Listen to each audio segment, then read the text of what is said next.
साल 2014 के बाद 10 साल के अंतराल पर जम्मू कश्मीर में हो रहे विधानसभा चुनाव में सब कुछ बदल गया है। परिस्थितियां बदल गई हैं, समीकरण बदल गए हैं, नारे बदले हैं, माहौल में बदलाव आया है, नए नए दल अस्तित्व में आए हैं। इस बीच मुद्दे भी बदल गए हैं। मौजूदा चुनाव अनुच्छेद 370 और राज्य का दर्जा बहाली बनाम विकास के बीच सिमटता दिख रहा है। कश्मीर केंद्रित दलों का एक सूत्रीय एजेंडा बीजेपी को सत्ता में आने से रोकना है, तो बीजेपी विकास के साथ ही परिवारवादी राजनीति को जड़ से उखाड़ फेंकने के लिए दमखम ठोकने की तैयारी में जुट गई है। जम्मू कश्मीर में आखिरी चुनाव साल 2014 में हुए।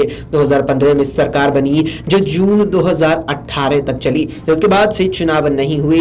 बीच में अनुच्छेद 370 और 35 ही हटा दिया गया। परिसीमन हुआ, सीटों की संख्या बढ़कर 90 पहुंची। जम्मू और कश्मीर के बीच संतुलन बनाने की भी कोशिश की गई। कई सीटों का अस्तित्व खत्म हुआ तो कई नई सीटें उभर कर सामने आई। पीडीपी नेशनल कॉन्फ्रेंस में टूट फूट भी हुई। जम्मू कश्मीर अपनी पार्टी डेमोक्रेटिक प्रोग्रेसिव आजाद पार्टी जैसी कुछ नई पार्टियां भी अस्तित्व में आई। अलगाववादियों का भी चेहरा बदला। लोकतंत्र के प्रति उनकी आस्था बढ़ी और मतदान प्रक्रिया का हिस्सा भी बने। पहली बार जम्मू लोकसभा चुनाव के दौरान न तो कोई बहिष्कार की कॉल आई, न ही कोई हिंसा की घटना घटी। अनुच्छेद 370 हटाने के फैसले के बाद केंद्र के निर्णय के विरोध में कश्मीर केंद्रित दलों ने गुप्तकार गठबंधन बनाया।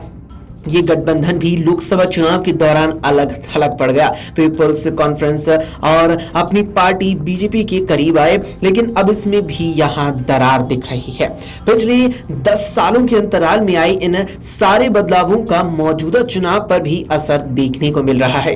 लोकसभा चुनाव की तरह ही कश्मीर केंद्रित दलों का विधानसभा में भी नारा बीजेपी के खिलाफ ही है।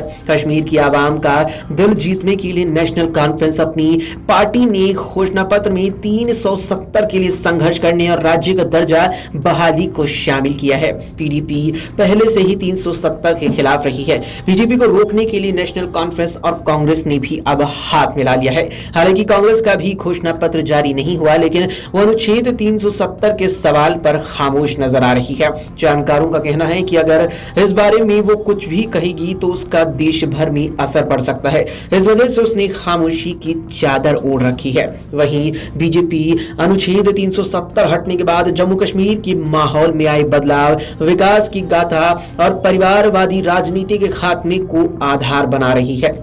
बीजेपी की ओर से पिछले 5 साल में आए बदलाव की तस्वीर जनता के सामने रखकर उनसे विकास या विनाश का विकल्प चुनने के लिए कह रही है। पार्टी के प्रदेश प्रभारी तरुण चुग का कहना है कि बीजेपी के पास जनता के सामने जाने के एक नहीं बल्कि अनेक कारण हैं। उनके पिछले साल में जम्मू कश्मीर को जो विकास कार्य किए हैं, युवाओं को रोजगार के साधन सुलभ कराए हैं, हिंसा में एक भी लोगों की जान नहीं जाने का आधार बना रही है। लोगों के सामने इन तस्वीरों के साथ ये भी सच रखा जाएगा कि परिवारवादी राजनीति के दौरान क्या कुछ हुआ था प्रदेश में और अब कितना बदल गया है। वो इन मुद्दों के साथ चुनावी मैदान में है। उम्मीद है कि जनता सकारात्मक रुख दिखाएगी।